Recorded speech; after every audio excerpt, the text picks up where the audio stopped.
What's up, everybody? It's Quinton from the Hunters of Light. It's a Monday, another Monday under lockdown. It's just getting a bit much now. I think, Cyril, send us a level 1, please. Today we've got Sacha Specker on the group with us, and he's studied nature conservation, won a bodyboard world title, and today he's going to share his fantastic seascapes with us, or as I'm going to call them, his sea sculptures. They kind of remind me of blown glass, but it's made out of water. And I don't understand how you get to do this. It's the most incredible thing. So Sacha, dude, I am looking forward to this like you can't believe.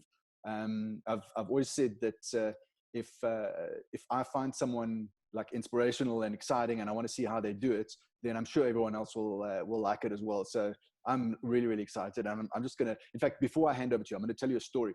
So I got your details from a friend of mine in Cape Town. He's a surfer, a RAF. And he said, go check out this person, Sacha, great stuff. So I checked it out, saw your stuff, and I thought, fantastic. I sent him a message back and said, man, her work is amazing. Clearly, he said to me, yeah, no, it's a dude. So that was clearly my first mistake. So fortunately, he put me on the right track. But Sacha, thank you so much for taking the time to be with us today. I really appreciate that. And maybe we can start off just by telling us what you've been doing during the lockdown. Anything special, or is it just lockdown and let's go? Well, yeah, first of all, thank you for having me and taking the time. Lockdown is a very unique scenario we're finding ourselves in. Any time that people are willing to share with you is kind of special because of, it's one of those things that's unprecedented. We don't know what we're in for. Everyone's in a bit of shock. They might not know it, but yeah, we really are dealing with this in all sorts of ways here. But so yes, I'm grateful to be on your platform here, Hunters of Light, and I'm a big fan. I had a good perusal over all the creatives out there, and I definitely I feel like I'm in a place where I want to be with you guys. So thank you. A little bit of background. Yeah, I guess it's kind of not consumed my life, but it's become my life. Kind of chasing the ever-changing and morphing moods and shapes of the ocean, and it just kind of evolved into what I do, and it's just become, I call it work in one side. It's my work because I really put a lot of time and effort into it, but it doesn't feel like work. It's the one thing that I do when I don't have a job on, or if I haven't been booked for a different kind of shoot. This is the thing that I want to do in my off time. So it's kind of this weird, love your work and you'll never work a day in your life, but it is still work, and I put a lot into it and I enjoy it. I love it. Yeah, it's a deep-seated passion of mine, just being in the ocean alone. So yeah. I always found it amazing when you find people that do what they love, and it's it's part of their daily existence. The cliche, as you mentioned, is if you love what you do, you won't work a day in your life. And I think technically it's nice as a motivational statement, but I mean, you're still working your backside off, and it's it's hard work, and you've got to process and etc. But I think it's not work. It just becomes part of your being, and that finding people where that's the case for me is just like so inspiring. I just love it. Yes. Well, definitely it's one of those things we're in that same realm of existence here. It's we're not looking for the 9-to-5 grind. We definitely want to try and stay out of that, and it comes with its challenges, but at the same time, the rewards are great. So I definitely can't complain. Absolutely. During lockdown, it's been tough. Obviously, I haven't been able to do much on that side of things, but keeping busy. On a personal side, we've just started a family, so I have a young daughter. I saw that in the background earlier. Very cool. Yeah, So, excuse if there's a passing couple of family No members. We worries. stay in a small enough place. This is what it is. So welcome to my home at the same time. But she is an absolute dream. So we're counting our blessings, and being home with a newborn is not a bad thing. In those first couple of months, we're very, very chuffed parents, and we're enjoying every day we can. So seeing the good in it, that's for sure. Fantastic. No, that's awesome. And I think it's also one of the reasons why we do what we do in a more independent way is to be able to have that time. If you work for a boss in a corporate and it was 9 to 5, you can't just say, well, it's a bit open today. Let's chill with the family, because it's just not really an option. But then at the same time, what was a 9 to 5 now becomes a 6 to 12, or it becomes a much more of a day than the usual corporate. But I suppose that's what it's all about. You just, if you're loving it, you just keep doing it. 100%. We make it work no matter what. For sure. Cool, man. So yeah, if you're ready, we'll kind of get onto your images. And like I said, thank you so much for taking the time. I really appreciate it. I'm certainly going to enjoy looking at these images. Good. Well, I'm excited to talk you through a few images. I have just to kind of get started. I've kind of prepped a little bit of these ocean sculptures. I call them water sculptures or seascapes or things like that. And then kind of added a little bit of the other side of my work as well, which is just to show, the paying jobs, if you want to call it that, the ones that actually pay you like for your time. So there's a little bit of commercial work there, which kind of cross-pollinates with the water stuff and has given me an in on that side, which some people might be interested in, just purely because it's not the usual photographer that's shooting fashion or, general lifestyle things. So it's just kind of showing the application of the water photography side in the commercial realm. And then obviously a little bit of the fun stuff, some surf action, a bit of like iconic, we all enjoy just the imagery, I guess. And then to finish off, I've added a few images of myself at work, just to kind of show how it's done and where you would find me and what it looks like where I spend my time. Very cool. So, I mean, in the beginning, I'm just going to take a couple of steps back before I get into the images. Just bear with me. So in the beginning, it started off with a camera in a water housing, and then in the water. I never really touched a camera outside the water for the first 4 or 5 years. It was never something that I wanted to do. I wasn't interested. So it was purely just having the ability to spend time in the water, and it's such a continuous flow, especially when I was younger. You don't have any responsibility. So I was in the water every day I could, every moment I had, and this passion for taking photographs in the water or of these incredible scapes and images that were etched into my mind. I wanted to record these somehow, bring them to life. So I started building my own water housings, and it was a messy trial and error evolution, and it always worked. It was never disastrous, but it was a hard slog, because you go 2 steps forward and then 15 steps back, and then 2 steps forward, and I never had the money to go and invest into this gear back then. It's expensive to start off. Water housings are expensive. Obviously, if you want to take really good photographs, you've got to invest some sort of money into a good camera, and of course your glass is just about everything, which I can touch on as well if anyone has questions. And then slowly, as I realized there is a way for this to become a stream of revenue, and also something that I really want to invest more time and effort into, it grew into a mild obsession slash work. It then became something, I'm going to do this and I'm going to work at it. And today, I feel very lucky to be able to call it, a large portion of my work, and I'm very proud to look back at those days when it wasn't that yet, and see where I am today. So it's kind of a nice journey. Fantastic. Cool. I'll get into those images. Let me open it up here, and I need to share my screen with you. Right. Is that working? Yeah, I can see. There we go. Perfect. All right. I'll keep that at the top here. Okay, so yeah, these are essentially, you know, what it is that we first mentioned, these sea sculptures and water sculptures. Sorry, Sacha, just a quick one. Yes. Can you hide the menu on the left and the bottom, the film strip and the? It's all going. Just bear with me. That's all right.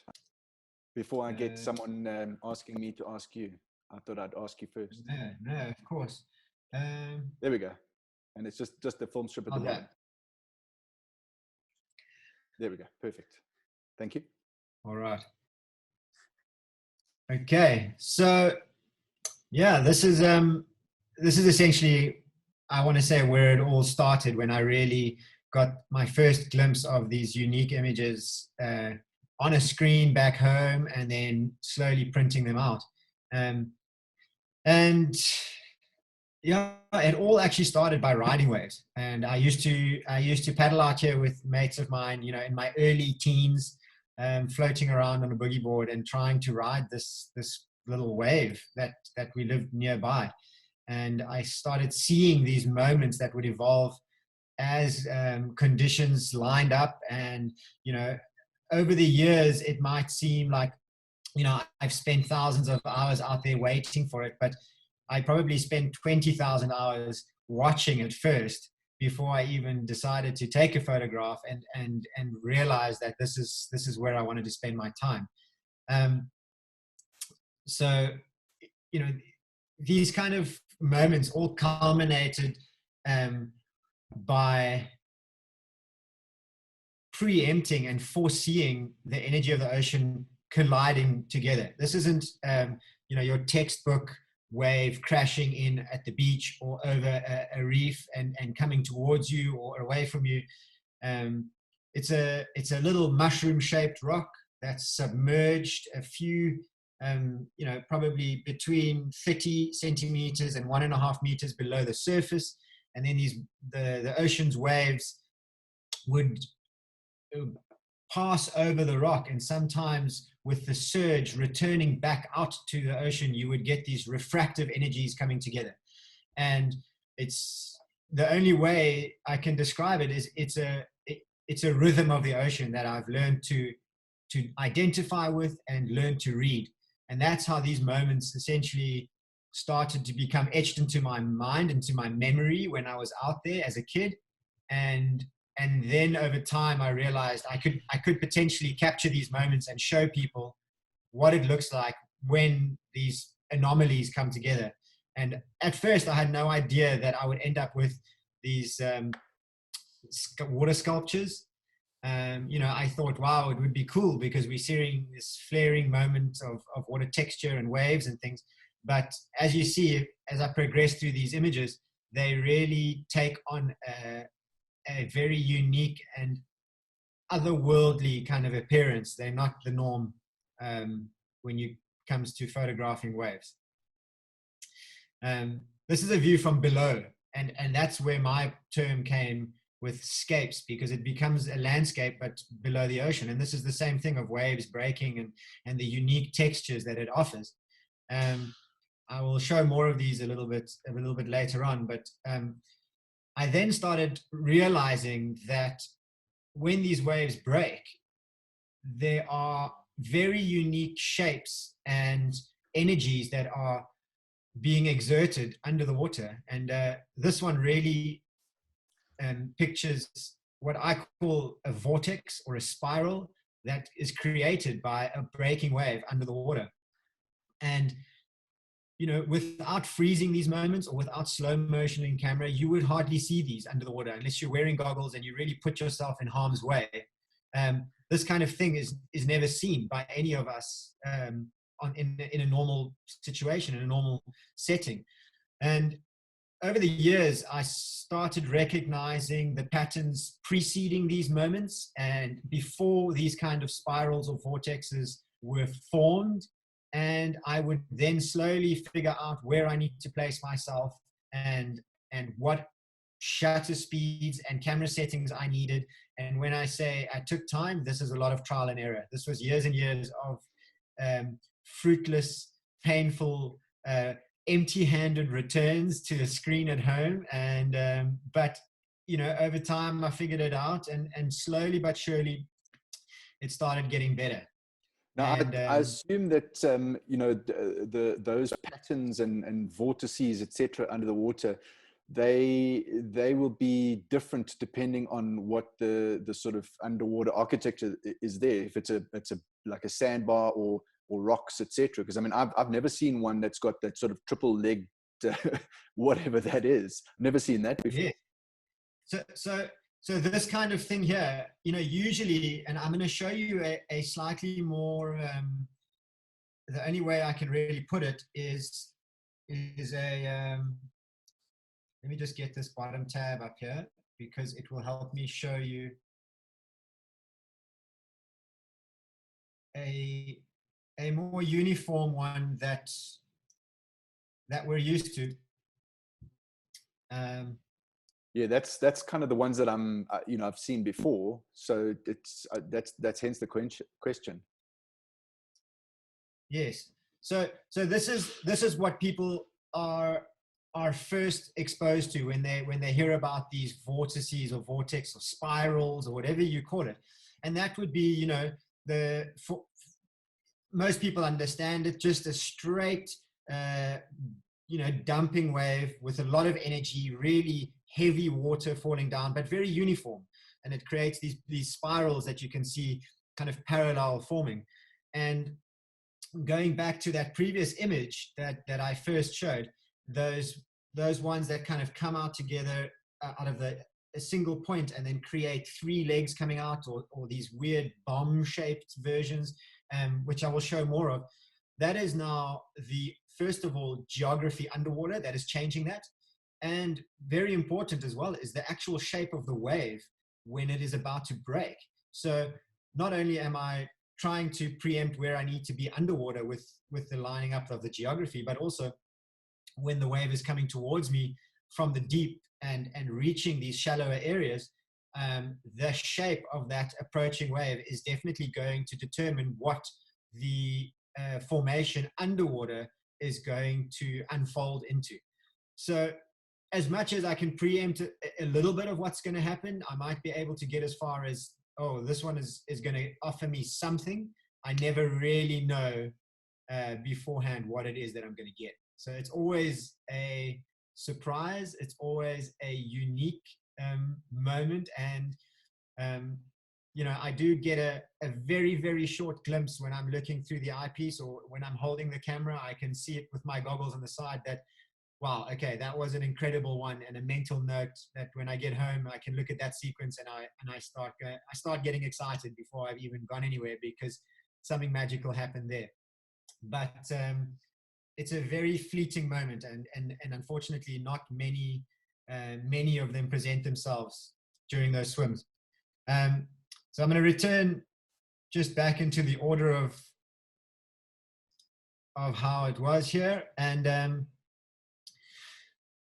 back to above the surface. This is essentially the best way you describe it, as a sculpture, and it's something that has been referred to my work a number of times by quite a few people, and I have referred to it in mentions in the past. And I guess sculptures are something that live on, and they have some sort of a story to tell through time. Usually the cliche sculpture is out of stone, potentially a Roman one, and it tells a story of our history or things like that. And these are really just fleeting moments in time that will never be seen, and you cannot recreate, nor will you ever find another one the same.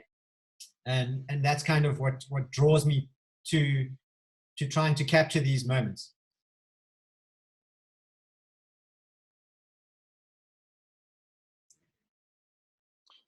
I just think they're fantastic. You know, the way that they just feel like blown glass, like you know, Venetian glassmakers spent hours and hours just, you know, blowing this thing and shaping it. It's incredible. I actually can't wait till you tell us what the settings are. I'm going to preempt everyone. Okay. Yeah. So and that's an interesting one as well. You know, there is no set formula that I can really share with you guys on how to achieve these. You might notice, and I'll share with you the settings on some of these. So for instance, I mean, this is a pretty, you know, fine art feel, glass blown look that I've achieved here. And it's purely dictated by the smooth or oiliness of the surface of the ocean on this day. Not particularly, you know, fancy, beautiful light. It's probably mid-morning, 10 o'clock or 11 o'clock or something like that. But the reflections that you can see, not only inside this, I call it the claw is the name of this image, but not only inside the claw, but even when you start going down onto the flatter surfaces, how it's kind of oil reflections coming in there. And every time I look at these images, I still find new patterns. I start recognizing new reflections and color palettes sometimes come out at you that you didn't even notice were in there, which is quite interesting. I'm going to just share on my screen here this image, for example. It's 1/1600th of a second, and I shot it at 4.5 of an aperture at 100 ISO.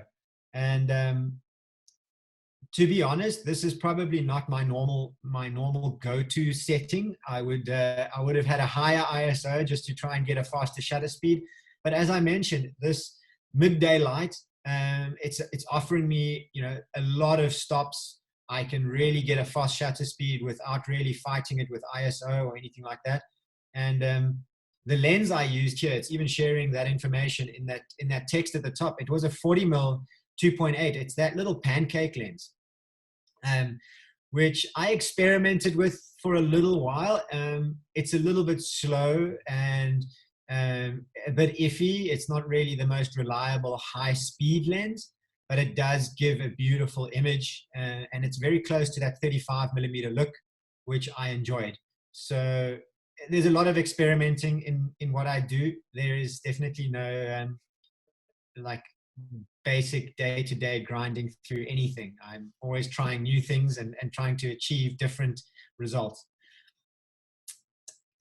Just a question there. Dion, who has won our Canon giveaway today, by the way, he wants to know, he sees it's a CR2 file. Is that straight out of camera? And my assumption is no, it's had its settings tweaked and adjusted and whatever, but it's just in Lightroom that you're showing them.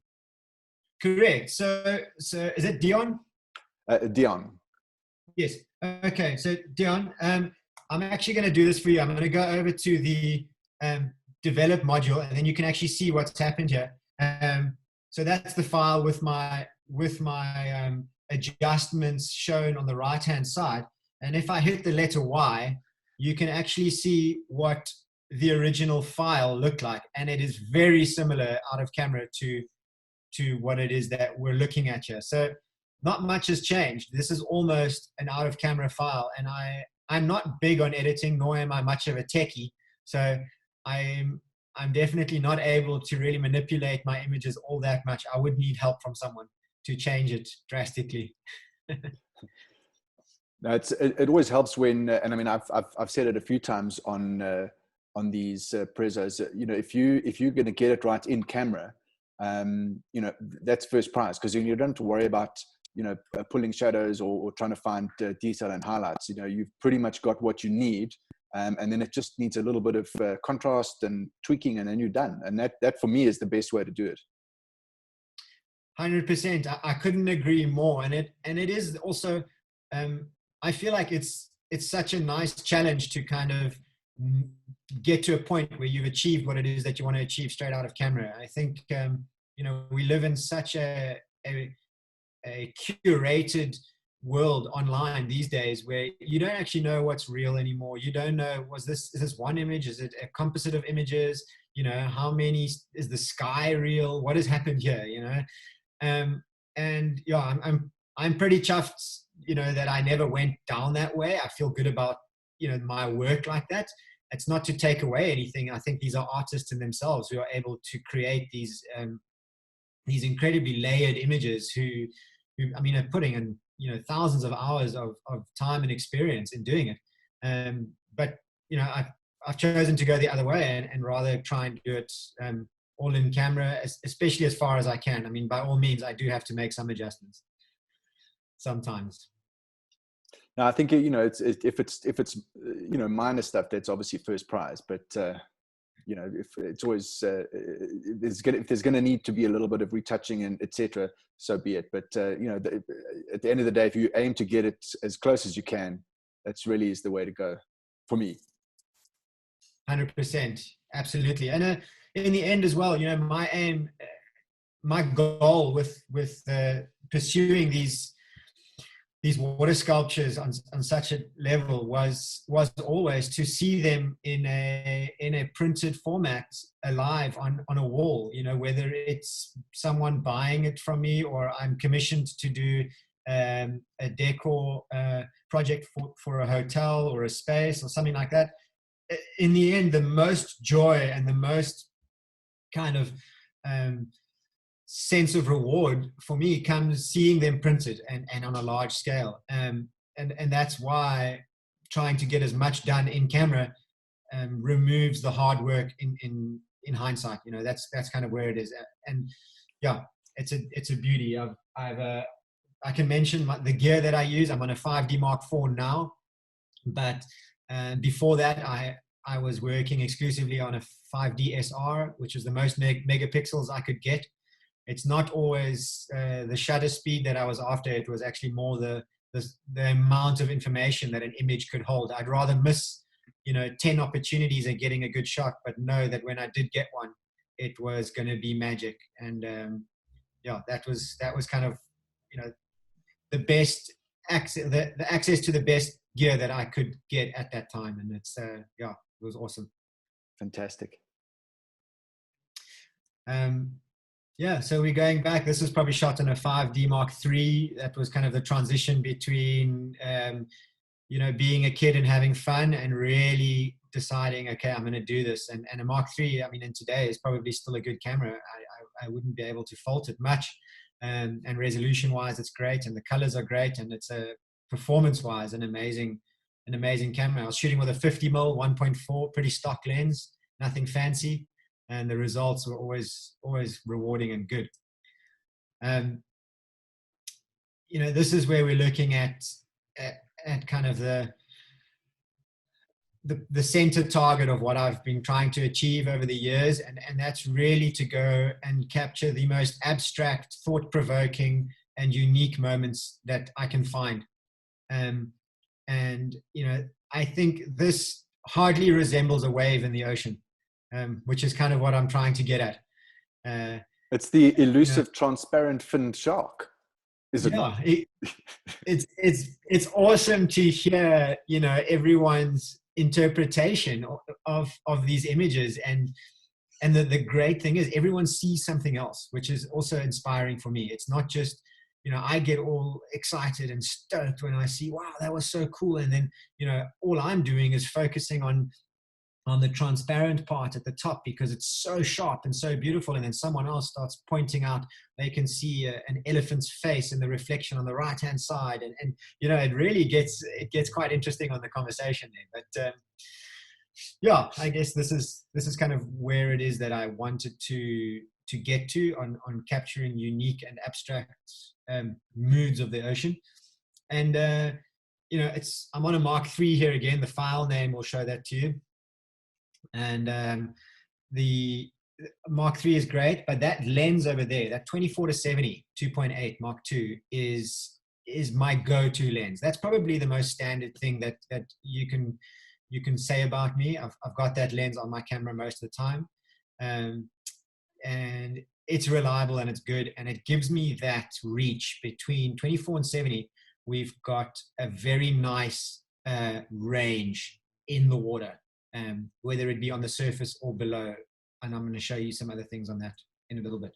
And I I'll keep suppose going. the fact that that you've got even if it's a short zoom, it gives you a bit of flexibility. Whereas if you had like a 35 mil, you might get things that are, I wish I was just a little bit closer to that. But so I suppose that certainly helps. Absolutely. You need a little bit of movement. I mean, not to take anything away from the prime lenses. The prime lenses will always win with regards to, the beauty of the image alone. You could point a 35 mil at just about anything and make it look beautiful in a photograph. But in the end, you got to work around, and that 24-70 has done such a good job for me, and I definitely can't fault it. That's kind of where I am. And this is just a view into my office, essentially. This is where I have to go through this little kelp forest to get to that reef that I take my photographs at. And which reef is that? You're in Cape Town, hey? I am in Cape Town. It's just a little submerged rock. It's actually such a small patch of reef. It's just a submerged rock on the Camps Bay Atlantic seaboard side. And there must be, dozens of them littered all along our coastline. It's just about spending enough time looking for what it is that you're after, and then putting in the time and starting to read those patterns and the language and finding your windows of opportunity out there to capture these kind of moments. Cool.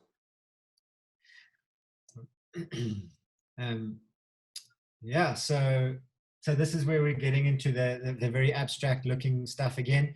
It's again, not fancy lights, just reflections and nice fall off, just unique imagery, really. It's you wouldn't be able to recreate it if you tried, or I wouldn't even know where to start trying to recreate this to photograph. In Venice with a glass blower. Yeah, there you go. So I'm just going to kind of flip through the images and just talk about the highlights of them. For me, this one, the reflections, in the center point here, I don't know if you can see my mouse moving. These are the areas that really show the beauty and the uniqueness, and these kind of waved reflections are what intrigue me and want me to kind of keep looking.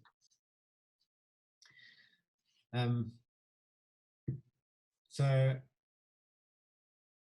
a lot of people are always looking for the best light, and spending enough time in the ocean and realizing that, magical, very unique moments can pop up at any point in time, not very light dependent. And this image for me is one of my absolute favorite and is the ultimate example of it, purely because it's probably lunchtime, flat, top down, really harsh light. But once you add water and you add an oily ocean surface with a lumpy chop on it from the day before wind, and all of a sudden you have got water sculptures surrounding you, for hours and hours. And the sheer number of shades of blue that just pop up is for me a marvel, and the reflections that you'll find in this image, have me coming back for more and more every time. I mean, that's the entire wave that you see up top reflected in the actual wave again, and the actual sun reflecting in the wave. I mean, it's like incredible. I say, I don't even know. Every time I find something new in there. Anton Bester wants to know the best time of day, and also tide-wise, what works for you? Anton, it's a very good question. I have my favorite windows where things line up, and I personally prefer the warmer evening light, and I don't have a tide, to be honest, because every day the ocean's mood is different. When the swell is big, you need a higher tide. When the swell is small, I need a lower tide. But sometimes it's the exact opposite if it's a really messy swell and we've got overlapping waves and things like that. So the variables are essentially endless. In the end, it's more important to find what it is that you're trying to achieve and then kind of fit in there. But again, I don't have a fixed formula. When I have a gap, I chuck my camera and my gear in the car and I have a look, and if it looks good, I go have a swim, and if it's not, well, that's it. That's the formula when you have a gap. That's you got to have your camera and your gear with you. That's the formula. Yeah. To give you an idea, I have an average, if I go through my archives, which I've had a chance to do now over these last few weeks, on average, I haven't had more than 1 day a month of shooting these things in the last 5 years.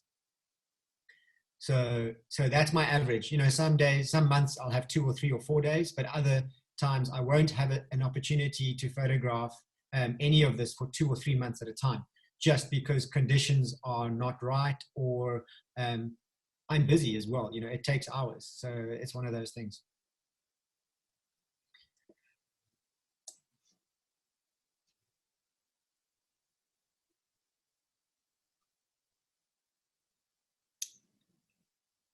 So yeah, here's another image. These images, by the way, are all at the same place, just different days and different conditions.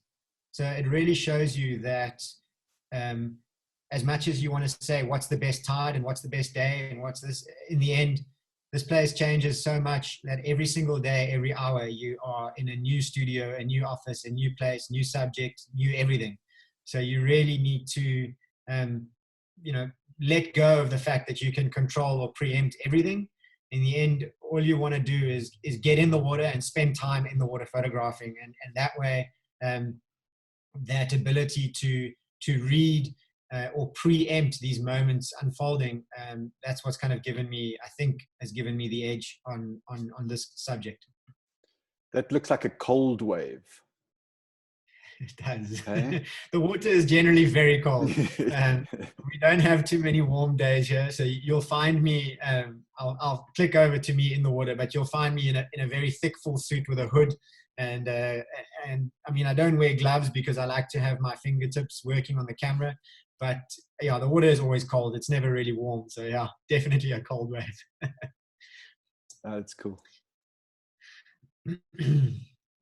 And yeah, essentially, I'm just going to kind of share my favorite few images on here on what it is that I've been photographing for the last few years. Some more abstract than others, and definitely, for me, all of them mention worthy. The reflections in this image have sparked a lot of conversation in the past, and here you'll also notice that my settings have changed quite drastically from the past photographs.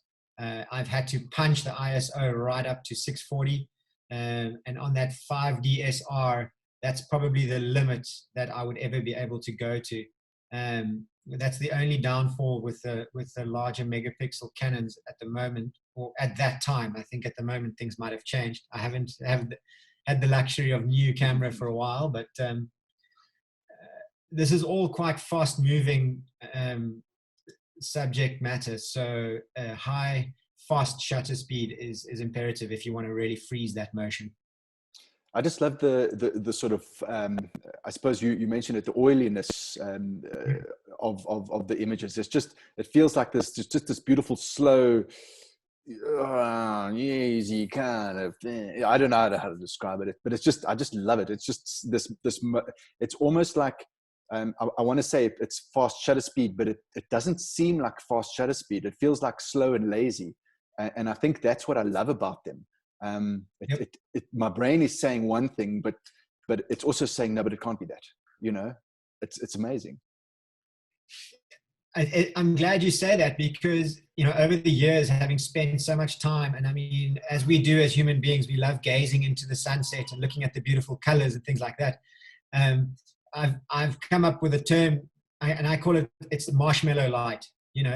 It's that like soft and cushy, and it's those pinks and even a white, what you think is white, and you look again and there's a hue or a glow of something else. So yeah, it's like that soft, it's a weird thing. I refer to it as marshmallow light because it's soft and mushy and has that sensation. Like you say, your eyes are saying one thing, your brain is doing something else. You're kind of going around in circles a little. Yeah. And again, yeah, I just wanted to show a little bit of, it's not all about the surface either. This is also just the environment, and this is an actual seascape that I venture through on a daily basis, and it's half the fun just getting out there to start photographing the waves. And this next image is a unique take on these vortexes or vortices underwater that we mentioned right in the beginning. And it's definitely not your cliche one where you have them all lined up in a parallel basis. This is almost like a bomb exploding, and it has a couple of random outlying ones that are kind of streaking through. And it happens when a wave kind of comes together from two directions, and then the peak of that wave explodes and detonates into deep water. And that is what I'm getting under there. This thing is traveling towards me at warp speeds and is about to take me out. And I do get one or two frames. And then, while I'm getting rocked around, I'm very chuffed that I got to see it. And I know that I at least captured something. And this image, the information on the top of your screen on the side there, you will see the lens that I use. This is the third lens that I use. Essentially, there's three lenses. There's a 24-70, that's my go-to, a 16-35 for that other variation in between, and then I have an 8-15 fisheye, which for the underwater stuff, this is the number one go-to, purely because underwater we don't really get to see very far, so the zoom is fairly useless to me. I want to say I'm always going to be on the widest setting underwater, and that fisheye effect really lends well to these kind of shapes underwater. Yeah, I think it, because you obviously sacrifice, the light that's coming through based on your depth and how far you are away from it and that sort of thing. And with that like really wide lens, it gives you like a setting for the image, as opposed to just, well, here's a bit of a twisted vortex thing.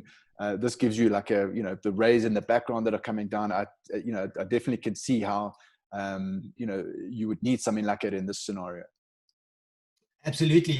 And it's, I was told this a long time ago about a lot of guys who I used to assist that shot on film, and they would say, it's not really about the camera at all. It's got a lot to do with the lens, and you need to learn how to use a lens. And that has really hit home for me being in the water, because in the water, I don't have much time to change settings. I don't even have much time to really look through the camera. I need to know what the lens is that I've got in my hand and know exactly how that lens is going to behave when I take my picture. So that's kind of, the thinking process that went into essentially building up my gear to this point. And it's been a bit of a process, but you get there, and it's been very rewarding in the end. I'm just skipping on here. A little bit of a delay. So here we have another unique, convergence of energies, more than just a wave rolling in. This is as unique as you can get the ocean to behave. And, I might get one moment like this unfold in front of me in 20 to 30 swims, I'm guessing. So you want to try and be able to preempt that moment as much as well as possible, so that you're at least pointing your camera in the right direction, and then being able to fire one shot and hope that the focus was fast enough to pick it up. So yeah, these are kind of that kind of breaks down how you feel when these moments unfold, and the short window you have to capture them. Yeah, I suppose that's the thing. We're looking at this now and assuming, well, you went down and these, you took most of these last month, but as you say, it's been years that you've been putting them together, and this might happen, once in 6 months, where you get something like this, and it just looks so easy, I suppose. It's the same with everything. Oh yes, that just no, I can do that. But it's just so beautiful. I'm amazed at the sort of shapes and the fluidity, and you've really captured these so nicely. Thank you. Yes, it is, another way of putting it. It's a bit of a language that you need to learn. And, you get these limited opportunities. So the more that you're able to interpret the mood of the ocean and what it's going to do, the better you are equipped to try and capture those unique moments. This is nothing fancy, this picture, nothing overly unique has happened. But I wanted to add it into the selection purely because anyone who does spend a little bit of time around the ocean, and if you look closely enough, you're able to marvel at the unique structures and sculptures it produces no matter where you are. And it's just about looking closely enough and paying enough attention to the texture of the ocean. And that's all that this really is. It's a tiny little, refraction of a wave kind of just pushing up into the sky in front of me. And, it is mention worthy because it is still so unique and there's so much to look at, and it almost looks like a little mountain peak of sorts. And, as we all know as photographers, black and white lends well to certain images, and you use it to kind of highlight the strengths of those images. Yeah, this for me is the north face of the Eiger, Absolutely. All right, so I think I've got one or two more in the selection at the bottom here. So that's going back to the beginning of where I started, And I like this image purely because the richness of color and the natural flare that's coming into the sun without reducing portions of the image useless. Quite often you have too much flare and that part of the image is done, and it is the the full brunt of the setting sun kind of bleeding in on the left hand side there. But this is a 5D Mark IV image, and those new cameras have really allowed me to push what is possible to capture in these fleeting moments. And I guess more and more I do rely on my gear to kind of not let me down. But at the same time, it is also just putting yourself in these situations and being ready for it. So yeah, I can't really say much else about this image. I just like it. It's got nice layers and yeah, beautiful colors. One of my favorites. Yeah. I think the one thing about the gear, and people are always talking about needing, or they need the latest gear for this, that, and the other. And I think for the most part, it's not a requirement, but there are times where low light, fast shutter speed, high ISO are a heady mix that will kind of either screw you or make it fantastic. And that's really where you need to have the right gear for the situation. But for the most part, I think there's a lot of focus put on gear, but it definitely needs, there's a time and a place where it's definitely required. 100%. I couldn't agree with you more. I need to reiterate the fact that there's not much time in the water to be able to have a quick look at your camera and change settings in between these moments. So when I'm standing on the rocks and I'm ready to go jump in, that's the kind of the last moment where I'm going, all right, let me just make sure everything's okay. Because once you're in the water, I can change settings, and I do from time to time, but it's not what I want to be doing when I'm out there. I really want to be able to focus 100% on what's coming ahead towards me and what I need to try and be prepared for. And yeah, like you say, being able to combine, very reliable, fast focus, high shutter speeds, and punch up the ISO a little to compensate for all of that, it's a huge helping hand in what I do, definitely. So this is just another image showing a little bit of chaos under the water, and that's actually the reef in the foreground that you see. So I've kind of slipped down into the depths just on the inside of the reef, so between the land and the reef, and let the wave crash over that reef, and it's rolling towards me on the shallows of the reef, and it's about to go and enter into the deep water over my head. it gives a nice perspective of where I am and where all of this, action takes place underwater.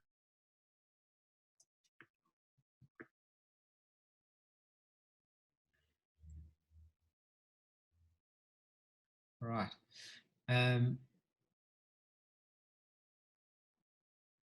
So this is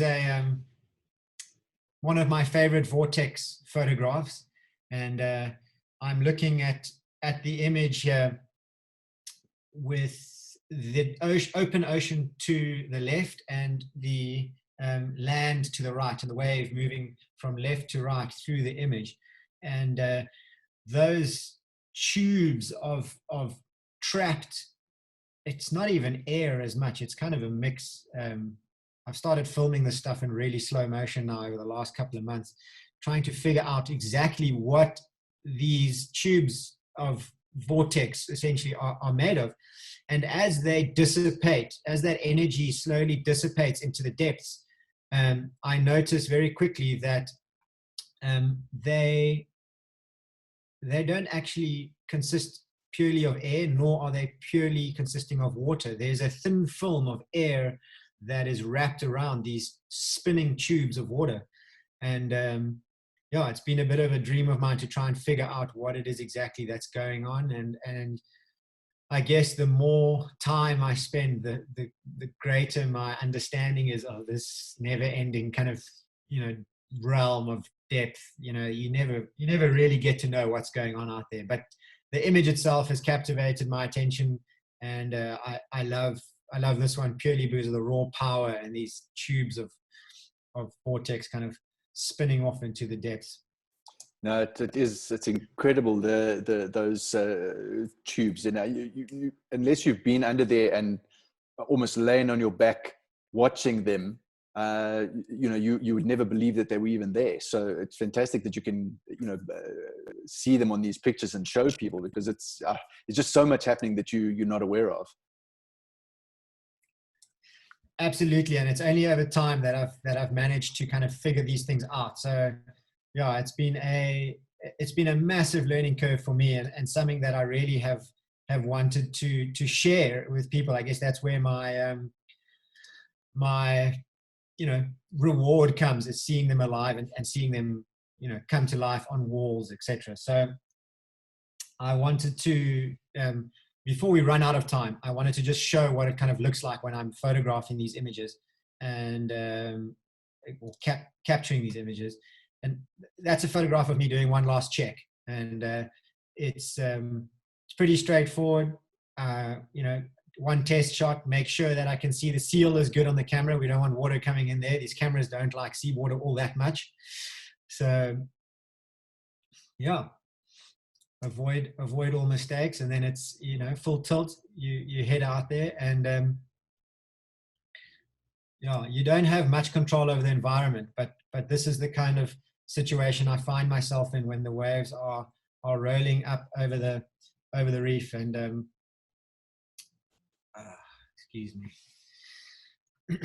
the energy that's traveling towards the land, it's relentless. It's one of those things that you can't fight it. You really have to learn to be submerged in it and take it all in. You got to be at peace with it. I guess that's the one way to look at it. The last thing you'll ever succeed at is fighting the energy of the ocean. And that's actually a point of view shot looking over my shoulder while I'm photographing that wave that had those crazy vortexes that I showed you, one of the last images. So, I've roped some of my mates in to come and swim with me, and just told them to, just be my shadow, stay behind me. Don't put yourself in harm's way, and we'll be okay. And I try and stay safe with it. And it's a nice thing for me to be able to share with people, because I think one of the most common questions is, how do you get these images? What are you doing, and where are you? Are you swimming? Are you on a board? Are you floating around? And this kind of gives me a nice way to show how it is that these images are captured. I think We've got guys on here that do workshops and lead safaris. You could do workshops and lead safaris underwater. You just need a little bit of comms to say, right, go up and I'll explain what I just did. Yeah, I mean, absolutely, and it's half the fun as well, sharing these moments with people.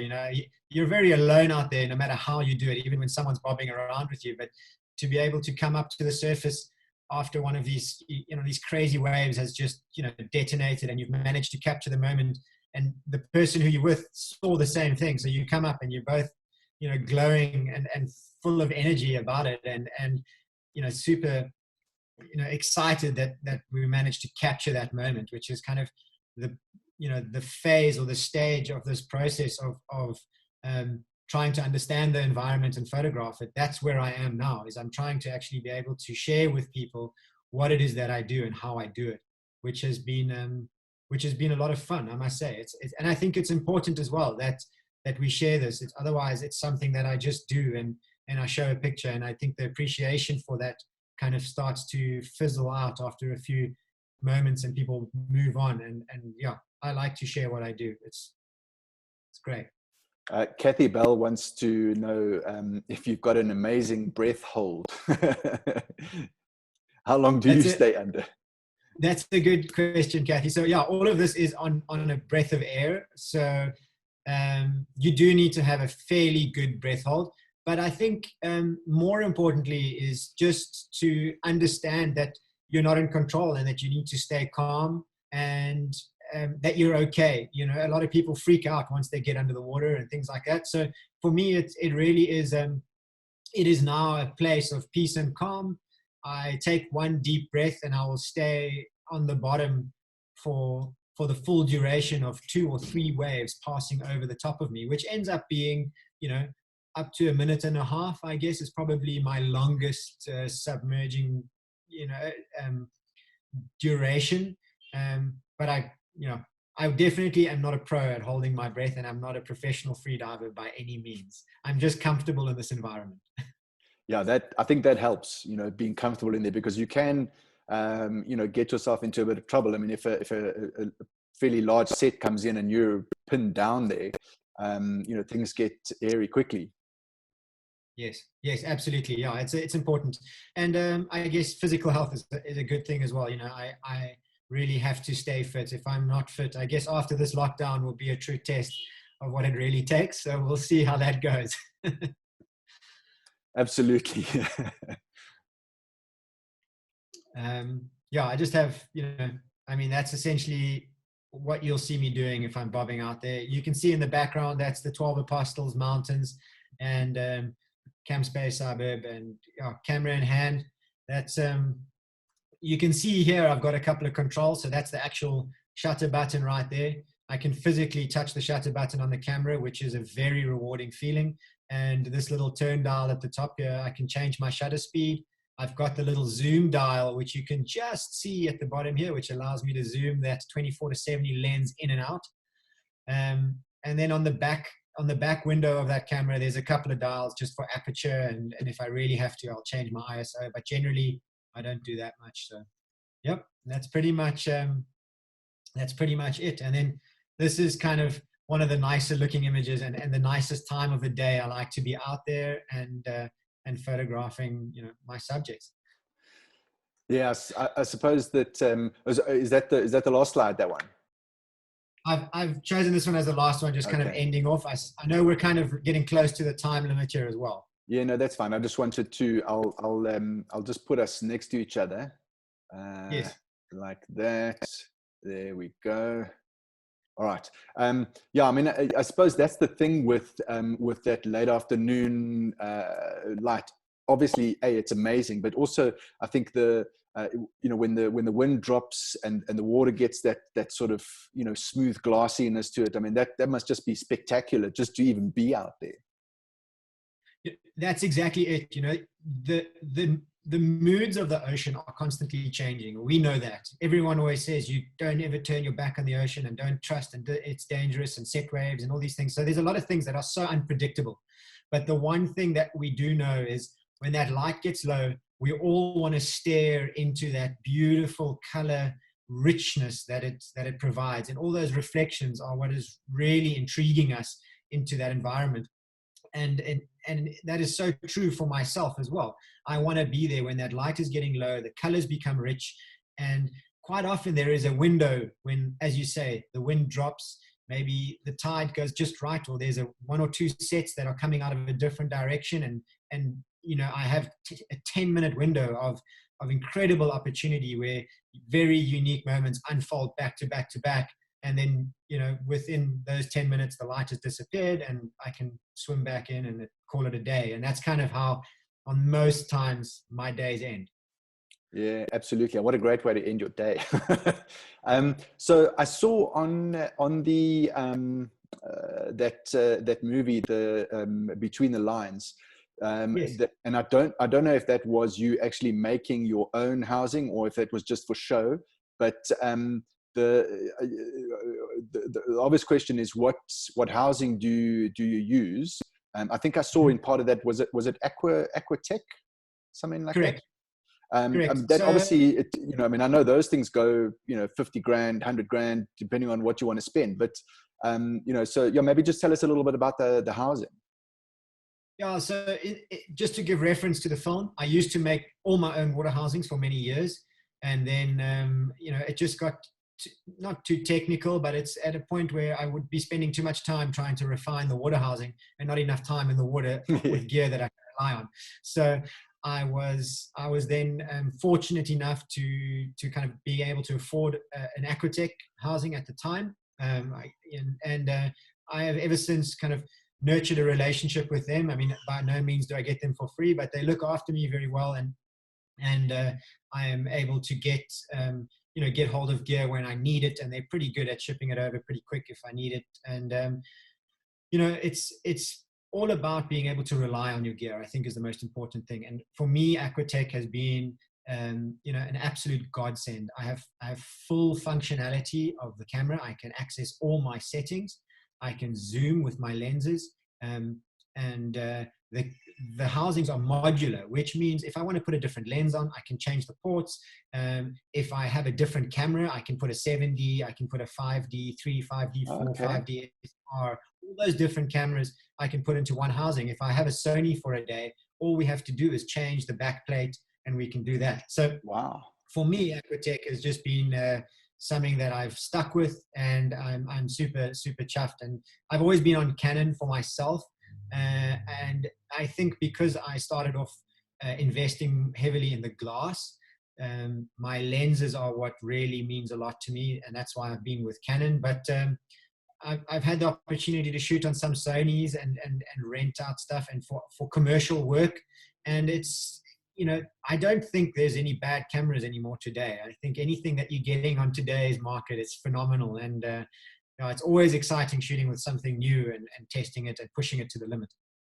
Absolutely. I think when the EOS R5 comes out, with I think a 45 megapixel sensor, that's going to push you into the realm of the DSR.